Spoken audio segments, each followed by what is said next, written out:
মমতাকে নিয়ে বিস্ফোরক হুমায়ুন কবির। আমলাদের একাংশ মমতার উপর ক্ষুব্ধ, মুখ্যমন্ত্রীকে চেয়ার থেকে সরানোর চেষ্টা। মমতার পতন ডেকে আনছেন নাকি আমলাদের একাংশ?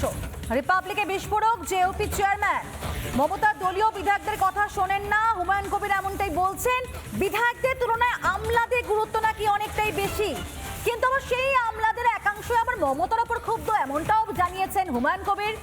বলছেন যে মমতার পতন নাকি ডেকে আনছেন আমলাদের একাংশ, তাকে দল সাসপেন্ড করেছে, কিন্তু তিনি বিধায়কের পদ এখনো পর্যন্ত ছাড়েননি। আর সেই হুমায়ুন কবির এবার রিপাবলিকে বিস্ফোরক অভিযোগ করছেন, দাবি করছেন। তিনি বলছেন মমতার দলীয় বিধায়কদের কথা শোনেন না, বিধায়কদের তুলনায় আমলাদের গুরুত্ব অনেক বেশি তার কাছে, এবং সেখানেই মুখ্যমন্ত্রীকে চেয়ার থেকে সরানোর চেষ্টা করা হচ্ছে আমলাদের একাংশ। এই আমলারা তাকে বাঁচাতে পারবে না। এই আমলাদের এইসব কুকীর্তি, অন্যায়, মানুষের উপরে জুলুম,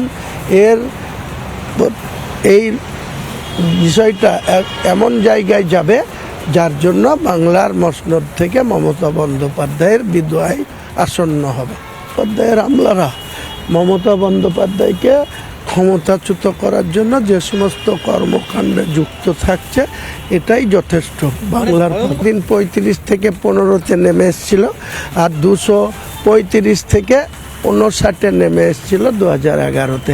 মমতা বন্দ্যোপাধ্যায় 220-র যে দাম্ভিকতা, 29-এর যে দাম্ভিকতা, 2026-এর নির্বাচন আসতে দিন। এই আমলারাই ওনাকে বাংলার ক্ষমতা থেকে বের করে দেওয়ার জন্য। কোন কোন আমলা? এ তো কার্যত বিশ্বাসঘাতকতা। বললাম তো, আমি কারো নাম স্পেসিফিক করছি না। উনি যাদের পরামর্শে চলেন, যাদের সিদ্ধান্ত স্বাক্ষর করেন, বা তাদেরকে বেশি বেশি করে মানে তাদের কথা শুনে সরকারটার চালান, তারাই তার জন্য ক্ষতিকারক হচ্ছে। আমি আমার অভিজ্ঞতা থেকে বলছি।